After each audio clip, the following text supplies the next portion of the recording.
నమస్తే అందరికీ. నేను ఇవాళ హైదరాబాద్ తిరుమలగిరిలో ఉన్న ఫేమస్ నాగమ్మ టెంపుల్కి అయితే వచ్చేసిన అనమాట. ఇది స్వయంభు నాగమ్మ తల్లి టెంపుల్. చాలా అంటే చాలా పవర్ఫుల్ టెంపుల్ ఇది. మీలో ఎవరికైనా పెళ్ళైతలేదు అని బాధపడుతున్న వాళ్ళు కానీ, ఎల్స్ సంతానం లేక సఫర్ అవుతున్న వాళ్ళు కానీ ఈ టెంపుల్కి వస్తే మీరు లిటరల్లీ మిరాకిల్స్ చూస్తారు. అంత పవర్ఫుల్ టెంపుల్ ఇది. ట్యూస్డే అండ్ ఫ్రైడే అయితే ఈ టెంపుల్లో ఫుల్ రష్ ఉంటుంది అనమాట. సో ఇట్లా నిమ్మకాయ దీపం పెట్టుకుంటే చాలా మంచిది. మీరు నిమ్మకాయలు అట్లా తీసుకెళ్లాల్సిన పని కూడా లేదు. అక్కడనే డైరెక్ట్గా మీకు అన్ని కట్ చేసి ఆయిల్ పోసి మంచిగా అమ్ముతారు. అది తీసుకొని హ్యాపీగా దీపం పెట్టుకోవచ్చు. అండ్ ఇక్కడ నిత్యం నాగప్రతిష్ఠ జరుగుతూనే ఉంటుంది. ఎవరైనా కాలసర్ప దోషం ఉన్న వాళ్ళు కానీ, నాగదోషం ఉన్న వాళ్ళు కానీ వాళ్ళ జాతకం ప్రకారం ఇట్లా నాగప్రతిష్ఠ చేయించుకుంటారు. సో అందుకే ఇంతమంది నాగదేవతలని చుట్టూ ప్రతిష్ఠించినారు.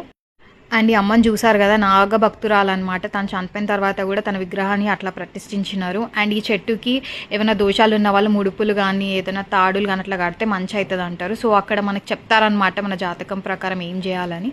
సో అది ఫాలో అయిపోవచ్చు. అండ్ బయట చుట్టూ నాగదేవతలను ఇట్లా ప్రతిష్ఠించినారనమాట. సో అక్కడ కూడా మనం మంచి పాలు పోసుకొని పూజ చేసుకోవచ్చు.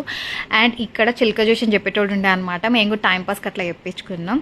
సో హైదరాబాద్లో అయితే టెంపుల్ తప్పకుండా విజిట్ అవ్వండి.